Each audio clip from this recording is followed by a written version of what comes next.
గాంధీ తాత ఏమంట చెప్పిపోయిండో ఏమో గాని ఇంకా అదే ముచ్చట ముంగటేసుకొని కూర్చుంటున్నారు మన లీడర్లంతా. ప్రపంచమంతా కొత్త కొత్త పోగడాల దిక్కు ఉరుకుతుంటే మనం మాత్రం శాంతి కపోతాలు ఎగిరేసుకుంటూ పాత పంజరం కాడనే కూర్చుంటున్నాం. చెప్తుంటే ఇంకా కోపం వస్తుంది కానీ పాకిస్తాన్ బద్మాష్ గాళ్ళు చేసిన లత్కోర్ పని మీరు కూడా చూడుండ్రి. మన దైవదూతల మీద కూడా ఒక నజరగ్యుండ్రి. గాంధీ తాత ఏం చెప్పిండు? ఒక చెంప మీద కొడితే ఇంకో చెంప చూపిండ్రు అన్నాడు. కానీ కొట్టినోని మాత్రం మల్లగొట్టకుండ్రు అన్నాడు. ఇప్పుడు రోడ్డు మీద ఎవరితోనన్నా ఉత్తగా పంచాయతీ పెట్టుకుంటే అవతలోడు 4 తన్నులు దాకా అట్లనే చూస్తారా?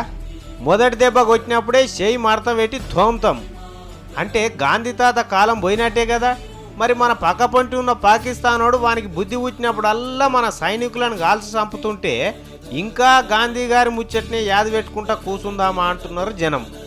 మొన్ననే 2 జవాన్ల తలకాయలు కసాయిలు లెక్క కోసుకపోయి పైత్యం బయట పెట్టుకుంటే ఖండించుడు, నివాళులు అర్పించుడు, జై జవాన్, జై కిసాన్, జై భారత్ తప్ప పాకిస్తాన్ తోకను మాత్రం ఎట్లా కట్ చేయాలనో ఆలోచించకపోతిరు అంటున్నారు పబ్లిక్.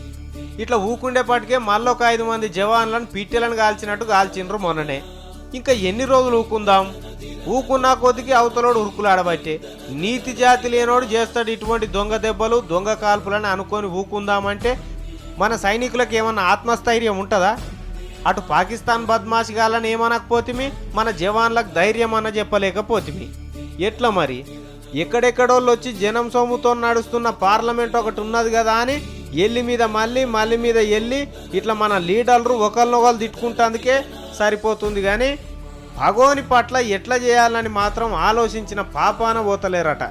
మీదికెళ్ళి కొంతమంది అంటారు పాకిస్తాన్ పాపాత్ములు పవిత్ర కాల్పుల విరమణను మర్చిపోయినట్టున్నారు, మళ్ళొకసారి అలాగ యాద్ చేసి కాల్పుల విరమణ ఒప్పందం మన నడుమ ఉన్నదని గుర్తు చేద్దాము అంటున్నారు. గిట్లనే ఉంటుందా? పాకిస్తాన్ బార్డర్లకు వెళ్ళి కాల్చిన వాళ్ళు మా సైనికులు కాదు, మా వాళ్ళు గట్ల కాల్వరు, కాకపోతే తలకాయలు నరక్కపోతారని పాకిస్తానోడు అంటాడు. ఆ దిశగా కూడా పరిశీలిస్తామని మనోళ్ళు చెప్తుంటారు. చూడు వాళ్ళు ఎట్లున్నారో మనోళ్ళు ఎట్లున్నారో. పాకిస్తానోడు వచ్చి పరాజకాలు ఆడుతుంటే ఇంకా శాంతి కపోతాలు ఎగిరేసుడు కాడనే ఉన్నాం. కాశ్మీర్ కాడనే ఉన్నాడు వాడు, కానీ ఇప్పుడు ఇండియా మొత్తం ఇస్తాడు ఇట్లనే కూర్చుంటే అని జనం అంటారు. మరి మన నేతాశ్రీలు ఏం చేస్తారో చూడాలి.